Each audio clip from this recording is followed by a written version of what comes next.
Hi, my name's Phil. I like talking about politics, and in this video, I'd like to discuss the news this weekend that Keir Starmer is going to have to wait even longer, potentially, before he can meet with EU Commission President Ursula von der Leyen. Is this the EU playing hardball? Or is it down to a failure to communicate on both sides? Because, as has been obvious, Starmer is desperate to accomplish what he calls a reset of relations with our European neighbours. He's not missed an opportunity to meet as many European leaders as possible. Various commentators keep pointing out, Starmer's, he's not going to be able to get much done just by meeting EU heads of government. You need to go through the EU Commission if you want to get anything achieved. And it's like, yeah.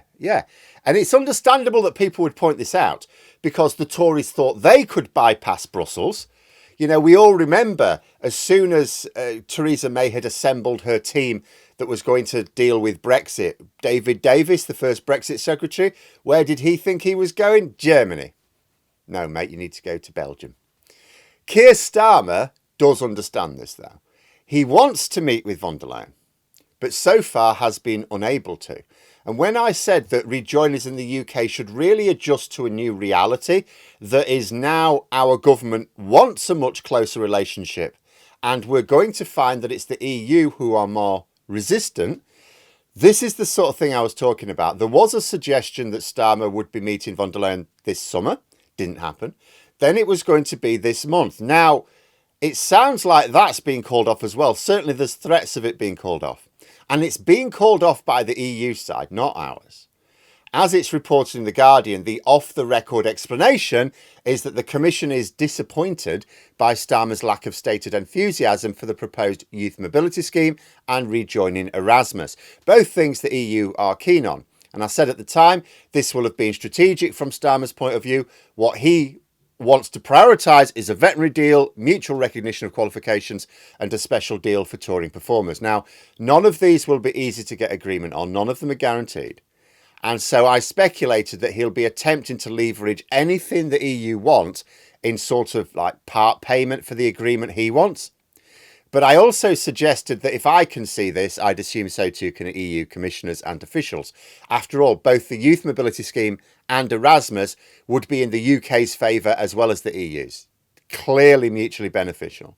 They're both things which would also be positive politically for Labour. There are some things that Labour cannot do in terms of Brexit, but this is not one of them. This would not cause any real...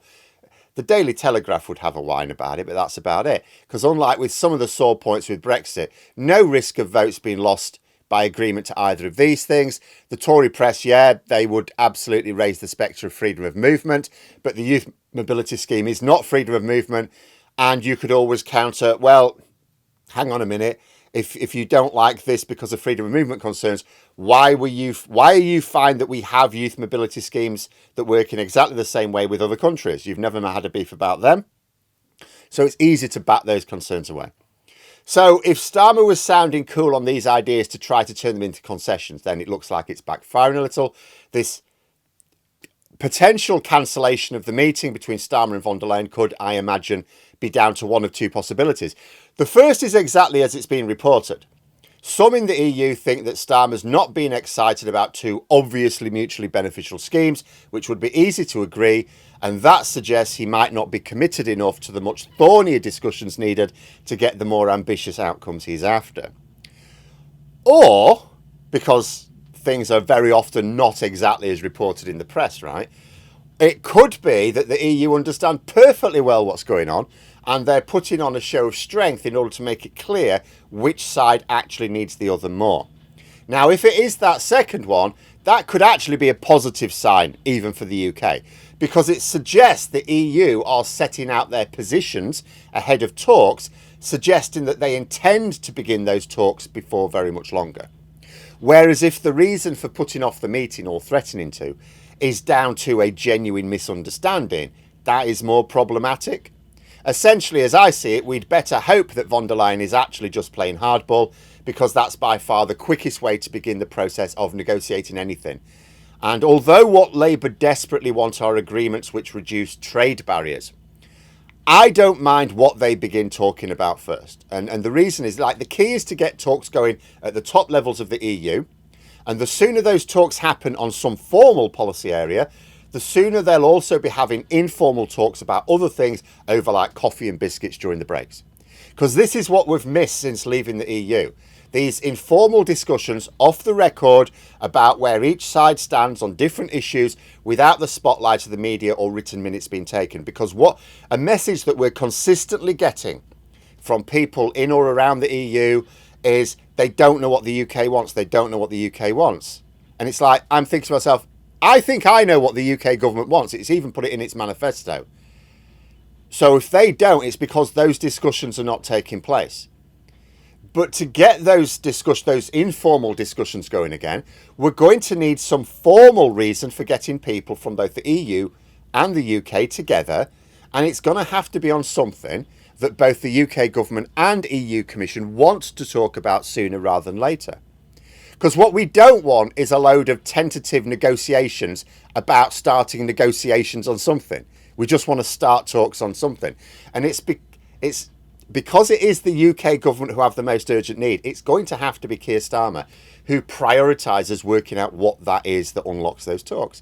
Because as soon as we start talking about something, as soon as any sort of discussions are taking place at the top level, other things can follow. And this is something I do think the government are sensitive to.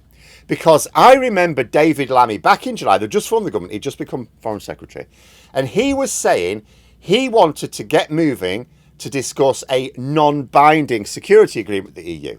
Now, the reason he was after a non-binding security agreement, he said specifically because that's quicker.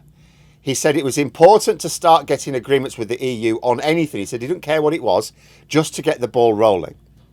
So Lammy won't have just been going out on a limb there. There'll have been these sort of discussions going on at what was before the election shadow cabinet level, now cabinet level. So they've all been talking about this sort of thing, this need to get some discussions going so you can trigger other discussions. It's just a case of Starmer agreeing to discuss something that gets the EU Commission to the table. And if that's the youth mobility scheme and Erasmus, then he should do that.